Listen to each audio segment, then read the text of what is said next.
Պարոն քաղաքապետ, Երևան քաղաքի շինհրապարակներում տեղադրված 186 սարքերից ստացված տվյալների համաձայն օդի որակի ինդեքսի միջինացված արժեքը PM2.5-ի համար կազմել է 159, իսկ PM10-ի համար 88։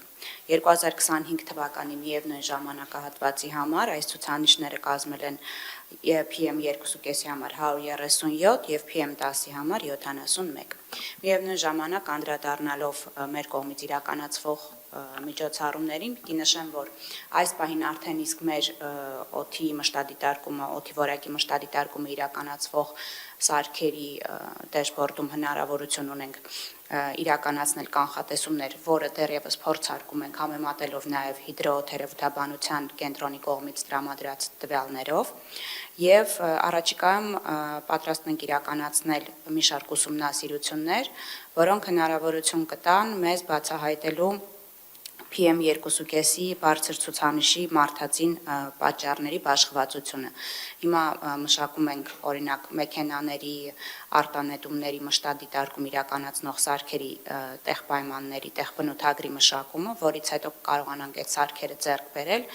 հասկանալու համար, թե օրինակ մեքենաների արտանետումների մասով ինչ բաշխվածություն ունի և ինչ ներդրում ունի կոնկրետ օդի որակի աղտոտման հարցում։ Այնուհետև այս գործողությունները իրականացնելուն զուգահեռ կարողանանք արդյունքների հիման վրա արդեն մշակել որոշակի սահմանափակումներ։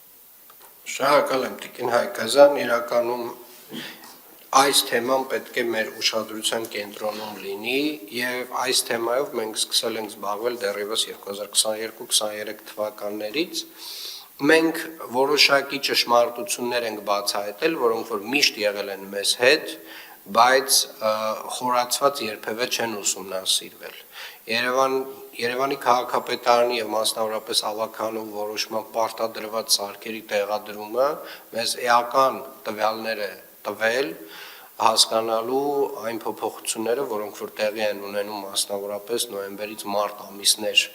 ամիսների ընթացքում Երևան քաղաքում, որոնք որ ամեն տարի տեղի են ունեցել, բոլոր տարիներին, նախորդ տարիներին տեղի են ունեցել, բայց նաև շատ կարևոր է հասկանալ, թե այդ փոփոխությունների որ հատվածն է մարդածին, այսինքն մեր հետագա քայլերը պետք է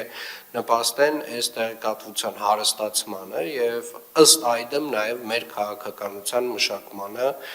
ստացված ինֆորմացիայից ելնելով։ Եվ իրականում շատ և շատ տարատեսակ կարծիքներ են հնչում, ոչ մասնագիտական հիմնականում, կիսատեղեկացված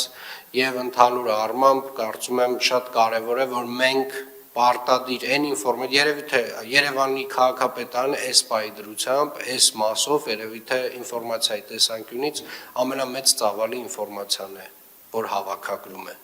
Եվ այս ինֆորմացիայով մենք պետք է կիսվենք մարդկանց հետ, որ կներեք այդ կիսագրագետ մտքերը քիչ չեն, որովհետև այդ կիսագրագետ մտքերը մարդկանց մոտ ստեղծում են որոշակի տպավորություններ և իրականում մենք որքան ինֆորմացիա ունենանք, մենք պետք է կիսվենք մարդկանց հետ, որպեսզի բոլորը տեղեկացված լինեն, թե ինչ է կատարվում Երևան քաղաքում օդի որակի հետ։ Սա այսօրվա խնդիր չի միայն, երեկվա չի միայն, սա տասնամյակներով, եթե ոչ ավելի շատ տարիներով մեզ հետ եղել է։